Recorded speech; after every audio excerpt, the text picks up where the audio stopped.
बिस्मिल्लाहिर्रहमानिर्रहीम। अस्सलामुअलैकुम। भाई, चैनल को सब्सक्राइब भी कर लिया करें, लाइक और शेयर भी कर दिया करें, कमेंट्स भी कर दिया करें। शुक्रिया। चलते हैं कहानी की तरफ। मैंने ये कहते हुए इस मिशन को अंजाम देने की ज़िम्मेदारी कबूल कर ली कि यह मिशन जितना आपके लिए अहम है, इससे ज़्यादा मेरे लिए है। सकूत ढाका और मकबूजा कश्मीर में निहत्ते कश्मीरियों पर भारत के हर रोज़ ढाए जाने वाले मजालम से मेरे दिल पर लगे ज़ख्मों में हर रोज़ इजाफ़ा हो रहा है। मैं दिल्ली में डीएमआई के मुझ पर किए गए तशद्दुद को ज़िंदगी की आखिरी सांस तक भुला नहीं सकूँगा। इस मिशन की कामयाबी मेरे रास्ते ज़ख्मों पर मरहम का काम देगी। मेरे यहाँ कहते ही सब अफराद फ़र्दन फ़र्दन मुझसे गले मिले और हमने अल्लाह पाक के हज़ूर नहायत आजिज़ी से मिशन की कामयाबी और पाकिस्तान और बांग्लादेश के फिर से एक वहदत बनने के लिए दुआ मांगी। इसके बाद जो बातें हुईं और जिन इंतहाई अहम और खुफिया रिपोर्ट की फ़ाइलें मुझे दी गई, इनमें कौमी राज और मफाद के लिए तहरीर नहीं कर सकता। मुख्तसर इतना अर्ज़ करता हूँ कि बजूका के 2 फायर करने की मुझे और कैसर को खुफिया ट्रेनिंग दी गई। सुंदरबन में शिकार के दौरान हमने हेलीकॉप्टर मार गिराया, जिसमें एक भारतीय मेजर जनरल और कई सीनियर अफसरान हलाक हुए।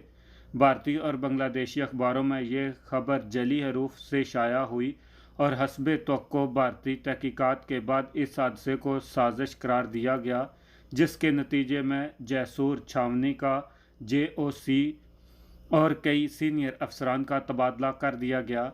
और जब मैं पाकिस्तान वापस लौटा तो मेरे पास इंतहाई खुफिया और अहम फाइलों का पलंदा था, जिसे मैंने पाकिस्तानी मुतल्लिका हुकाम के हवाले किया। अपने अपने सारे राज, प्लान और इसकी जिम्मेदारी मुझे सौंप कर मुझ पर जो एतमाद किया गया था, इसे जहन में रखते हुए मैंने वहीं फैसला किया था कि सोनिया को वैन रोकर उठाने और खलना से खुले समंदर तक पहुंचने में अपनी दुश्वारी और चकमा रानी की यहाँ मौजूदगी का नहीं बताऊंगा। ब्रिगेडियर ने मेरी बात निहायत गौर से सुनी और कहा कि वो हमारी ख्वाहिश और दिए गए वक्त के मुताबिक हमारी शिकार पार्टी की रवानगी के बाद रानी, इसके लड़के और दूसरी खवातीन को बैंकॉक जाने वाले जहाज़ तक हिफाजत से पहुंचाने और फिर हमारी शिकार पार्टी को भी इस जहाज़ तक छोड़ने के लिए फ़ौजी स्पीड बोट पर मुसल्लह फ़ौज को हमारी हिफाजत के लिए भेजेगा। अलावा अज़ीं अपने एतमाद के फ़ौजी जवानों की सिविलियन लिबास में हमारे होटल पर 24 घंटे निगरानी का इंतज़ाम कर देगा, ताकि कोई मुखालफ हमारी साथी खवातीन या दूसरे साथियों तक ना पहुंच पाए। इसने मुजम्मल को कहा कि होटल के अंदर या बाहर अगर कोई भी मशकूक शख्स नज़र आए तो हिरासत में लेकर छावनी में FIU वालों के हवाले कर दिया जाए, ताकि वो अच्छी तरह से पूछ गुछ कर सकें।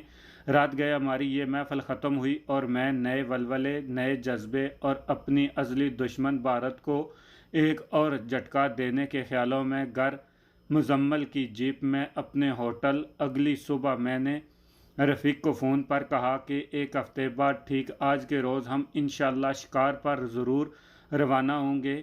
रफ़ीक ने इतने लंबे अल्तवा की वजह जानने के लिए पूछा और कहा कि गुज़श्ता शाम गए आपके होटल आया था तो मालूम हुआ कि आप बाहर गए हुए हैं। मैं 2 घंटे तक आपका डाइनिंग हॉल में इंतज़ार करता रहा। मैंने इसे बताया कि मैं भारत फ़ोन करने टेलीफोन एक्सचेंज गया था। अव्वल तो लाइन ही बहुत देर के बाद मिली और दौरान गुफ्तगू भी लाइन में गड़बड़ रही, इसलिए दोबारा कॉल बुक करके बात की, जिसके बायस रात गए होटल वापस आया। आइंदा 4 रोज़ में और कैसर ब्रिगेडियर के मुतहद नौजवानों और एक अफसर के साथ बजूका से निशाना लेने और फायर करने की प्रैक्टिस करते रहे। बजूका से 1 घंटे के बल बैठकर और इसे कंधे पर रख कर सामने के टारगेट का निशाना लेने और दूसरे साथी का इसमें प्रोफाइल रॉकेट लोड करना और फायर के लिए सबसे तैयार की थपकी का सिग्नल देना बहुत आसान था, लेकिन आसमान की तरफ फायर करने की पोजीशन लेना और सही निशाना लगाना खासा दुश्वार था।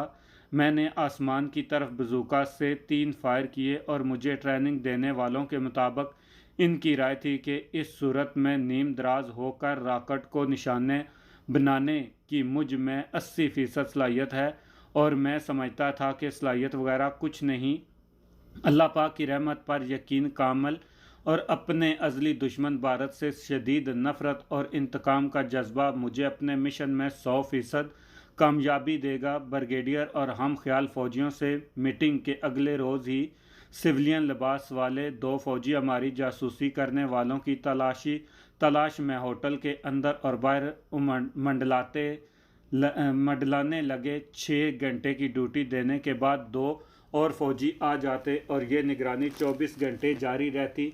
इसी दौरान गालबन रफ़ीक के भेजे हुए 2 अनाड़ी जासूस भी एक बार आए। मैंने तो इन्हें नज़रअंदाज कर दिया, लेकिन शाम को मुजम्मल से फ़ोन पर बात हुई तो इसने बताया कि 2 पालतू कबूतर मिल गए हैं और इन्हें हम खूब अच्छा दाना खिला रहे हैं और तुम्हारी बैंकॉक रवानगी तक हम इन्हें अपने पास ही रखेंगे।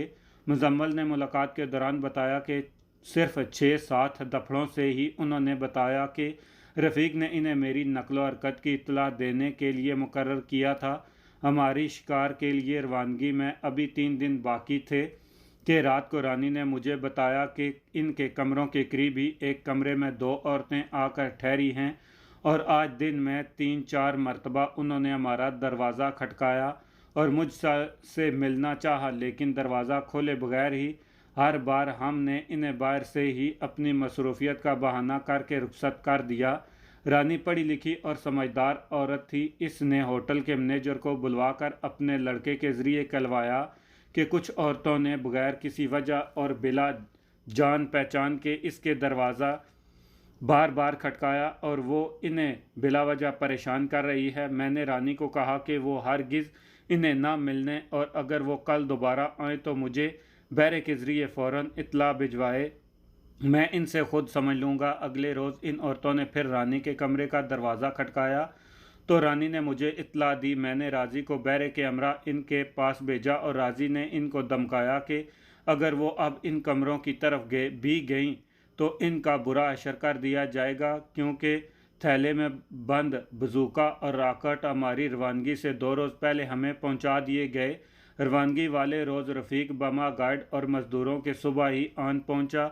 इस हसन एतफाक़ के ये या मश्त इज़्ज़ती के रफ़ीक ने शिकार के लिए वही इलाका चुना था जहां नक्शे के मुताबिक हमें जाना था। शिकार पर रवानगी से पहले मैंने अपने आइंदा प्रोग्राम में चंद तब्दीलियां की। रानी इसके बेटे और ख़वातीन को अपने शिकार से वापसी से पहले जहाज़ तक भेजने के बजाय इन्हें खलना में ही रखने का फ़ैसला किया, क्योंकि अपनी खलना में गैर मौजूदगी के दौरान अब इनकी शनाख्त की जिम्मेदारी ब्रिगेडियर और कर्नल मुजम्मल ने उठा ली थी और सिविलियन लिबास पहने फ़ौजी सिपाही 24 घंटे इनकी निगहदाश्त के लिए मौजूद थे। मैंने कर्नल मुजम्मल को भी रानी और इसके बेटे से मिलवाया और रानी को कहा कि मेरी गैर मौजूदगी में इसे अगर कोई भी ज़रूरत पेश आए तो कर्नल मुजम्मल से दफ्तर या घर के टेलीफोन पर रब्ता करे। मैंने रानी को $10,000 भी दिए कि अगर हमारी वापसी में देर हो जाए या कोई ज़रूरत दरपेश हो तो इन डॉलरों को इस्तेमाल में लाए। रानी के दिए हुए और मग और मुरंग कबीले के जवाहरात भी रानी को दिए, लेकिन इसने इनकी जिम्मेदारी उठाने से इनकार कर दिया। मैंने कर्नल मुजम्मल के ज़रिए खलना के नेशनल बैंक में एक लॉकर लेकर तमाम जवाहरात इसमें रखे। कैसर और नंबर 2 ने मुझे मशवरा दिया कि हमीद को यहाँ से रुखसत कर दिया जाए, लेकिन मैंने इनकी तजवीज़ ये कहकर मुस्तरद कर दी कि हमीद से ये बात भी नामुमकिन नहीं कि वो रंगा माटी जाकर सरदार को हमारे खलना में क़याम का बता दे। बेशक यहाँ के फ़ौजी अफसर मेरी हर मुमकिन मदद करते, लेकिन बांग्लादेश में हम सब पासपोर्ट और वीज़े के बगैर थे और हमीद को करनाफली पेपर मिल में फ़ौजी चौकी पर हमारे हमले का भी इल्म था। हम पर जासूसी का शुबा भी किया जा सकता था और अगर हम किसी बड़ी मुसीबत में फंस जाते तो फ़ौजी अफसरान का तावन और हमदर्दी भी एक हद से आगे ना जा सकती और मैं ऐसा कोई रिस्क नहीं लेना चाहता था। लिहाजा सारी सूरत हाल कैसर और नंबर 2 पर वाज़ह करके मैंने साफ अल्फाज में इन्हें कहा कि हमारी हमराहियों में से कोई भी अगर वापस जाना चाहे तो मैं इसे जाने की इजाज़त देने के बजाय इसे हलाक करना ज़्यादा बेहतर समझूंगा। कर्नल मुजम्मल की इस ऑफ़र को मैं ने रद्द कर दिया कि हमारी गैर मौजूदगी में खलना में रहने वालों को कॉन्वेंट के गेस्ट हाउस में मुंतकिल कर दिया जाए, क्योंकि कन्वर्ट में इस तरह आर्जी रिहाइश रखने वालों का इस मुत्तहद पाकिस्तान के अमी ग्रुप के मुखालफिन की नज़र में आ जाना ऐन मुमकिन था। अपने प्रोग्राम में इन तब्दीलियों के अलावा मैंने अपनी शिकार से वापसी की वाज़ह और हतमी तारीख के न होने के सबब चिटागंग में असवानी के जहाज़ को हिरन घाटा बुलवाने को भी अपनी वापसी तक मौखर कर दिया। इन तमाम इंतज़ामात के बाद रफ़ीक से नई तारीख़ मुकर्रर की और हम सुबह 8 बजे अपने तमाम साजो सामान, बजूका और राकटों के थैले और अपने असले के साथ रवानगी के लिए बिल्कुल तैयार थे। रफ़ीक भी 2 गाइड और 6 मज़दूरों और 2 खुर्दो नोश के सामान को किराए पर ली हुई लांचों पर छोड़कर हमें लेने आ गया। तकरीबन 9:30 बजे हमारी लांच ने अपना सफ़र शुरू किया।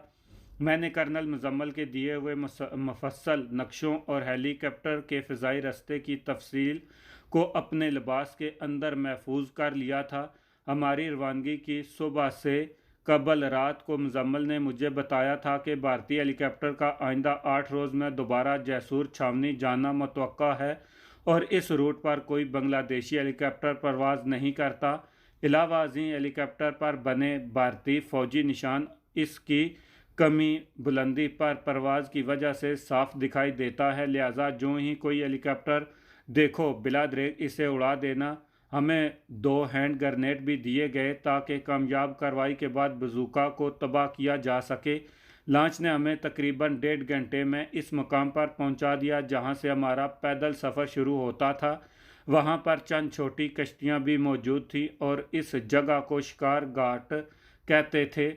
यह सुंदरबन का वो हिस्सा था जहां शिकार के लिए मौजू तरीन कहा जाता था। यहाँ से 5 पगडंडियाँ मुख्तलिफ अतराफ़ में जाती थी। गाइड ने हमें बताया कि इन पगडंडियों में से 3 इन अतराफ़ को जाती हैं जहाँ आम तौर पर छोटा शिकार मिलता है और छोटी शिकार पार्टियाँ जंगल में सिर्फ 2-3 मील तक अंदर जाकर शिकार करते और वापस आ जाते हैं। बाकी 2 पगडंडियाँ बड़े शिकार के लिए जाने वालों के लिए हैं और इनमें सब एक बागरहाट से गुज़रती हैं। बड़ी शिकार पार्टियां जंगल में 8-10 रोज़ क़याम करती और मतलूबा शिकार की तलाश में कई दिन भटकती रहती हैं।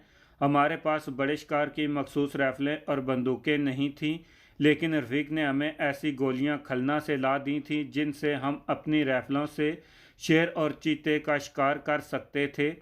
मेरी और मेरे साथियों की सोच ये थी कि बड़े शिकार की मखसूस राइफ़लें सिर्फ़ ईवी के चाह ऊंचे है, वरना आम राइफ़ल से भी शिकार किया जा सकता है। सिर्फ हाथी के शिकार के लिए मखसूस राइफ़लों की ज़रूरत पड़ती है। हम खलना शिकार खेलने के लिए नहीं आए थे, बल्कि हमारा ये प्रोग्राम सुंदरबन के करीब होने की बिना पर अचानक ही बगैर किसी पेशगी तैयारी के बना था। बर्मा से रंगामाटी के सफ़र के दौरान भी हमने कई बार हिरन और नील गाय का शिकार अपने आम असले से किया था।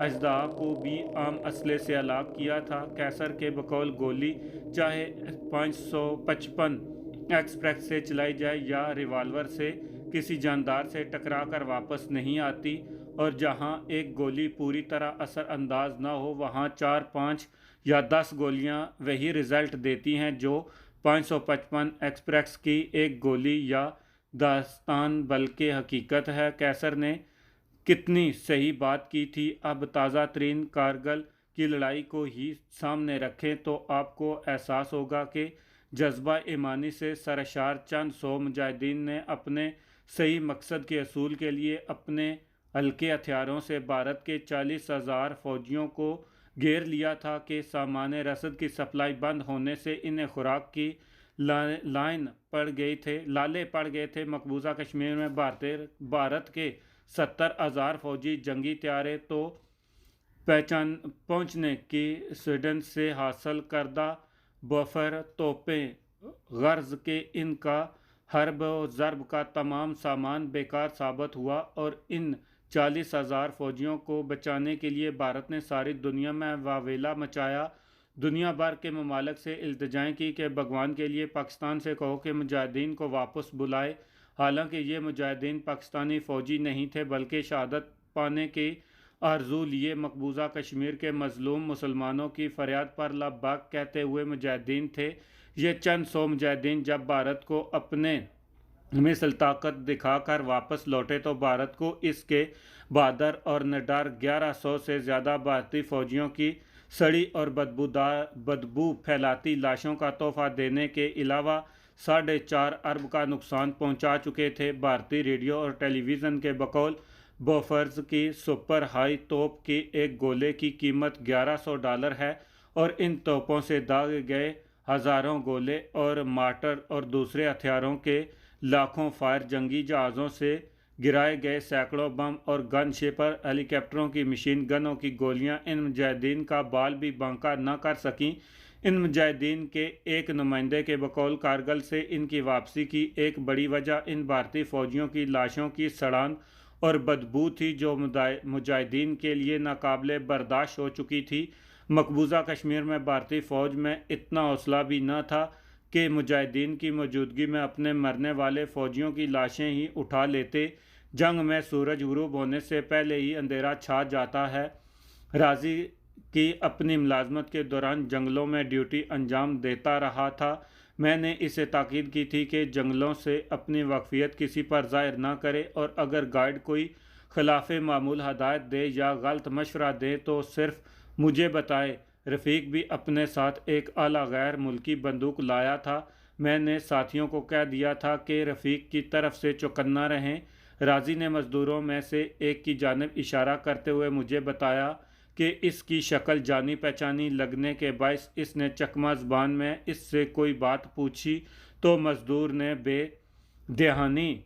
बेख्याली में पहले इस ज़ुबान में आधा जवाब दिया और अपनी गलती का एहसास होते ही बात अधूरी छोड़कर बंगाली ज़बान में कहने लगा कि कौन सी ज़बान बोल रहे हो। मैंने साथी को इस मज़दूर पर ख़ास निगाह रखने का कहा। तकरीबन 2 मील चलने के बाद घना जंगल शुरू हुआ। गाइड ने कहा कि आज रात हम यहीं कैंप करेंगे और सुबह घने जंगल में दाखिल होंगे।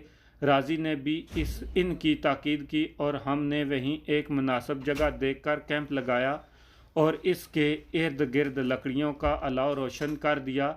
रफ़ीक एक खाना बनाने वाला भी अमरा लाया था। रात का खाना खाकर मैंने अपने साथियों को बारी बारी पहरा देने की ड्यूटी सौंपी और मच्छरदानियाँ तान कर सो गए। मैं चकमा ज़बान जानने वाले मज़दूर और रफ़ीक के गठजोड़ के मुतल्लक सोचने लगा, लेकिन जल्द ही इस ख्याल को झटक दिया। रफ़ीक को बहरहाल मैंने इस जंगल में हलाक करना था, जहाँ एक वहाँ एक और सही, लेकिन चकमा मज़दूर का राज मैं इसे हलाक करने से बेशतर ज़रूर जानना चाहता था। अगली सुबह पो फूटते ही मैंने हल्का फुल्का नाश्ता किया और कैंप उखाड़ कर जंगल में दाखिल हो गए। यहाँ पर आगे बढ़ना खासा दुश्वार था। पगडंडियों को गिराए हुए पत्तों ने ढांपा रखा था। गाइड हमारे आगे रास्ता बनाते और रास्ते में हाल टहनियों और झाड़ियों को काटते। इनके पीछे हमारी शिकार पार्टी अपने लोडेड हथियार उठाए और हमारे पीछे मज़दूर हमारा कैंप का सामान उठाए सिंगल फाइल में चल रहे थे। जिस मज़दूर ने बजूका और गोलियों वाले बैग उठा रखे थे, इसे मैंने अपने पीछे और अपने साथियों के आगे चलने का कहा था। हम आगे बढ़ते जा रहे थे। जंगल में अभी तक इक्का दुक्का छोटे जंगली जानवर ही दिखाई दिए थे। रास्ते में अब तक एक सांपों का जोड़ा भी दिखाई दिया। चूँकि वो पगडंडी पर नहीं थे, लिहाजा हम भी खामोशी से गुजर चुके। हम मज़हब इंसानों की बस्ती से निकलकर जंगल के वासियों के इलाके में आ चुके थे और इनकी राजधानी में इनसे बिला वजह तारुज़ करने की हमें क्या ज़रूरत थी। गाइड ने हमें मुतनब्बे कर दिया था कि इस हिस्से में चीते दरख्तों के तनों पर बैठे अचानक जस्त लगाकर हमला कर देते हैं और सांप भी कसरत से हैं, लिहाजा अपने कदमों और इर्द गिर्द के नज़दीकी दरख्तों पर ख़ास ध्यान दें।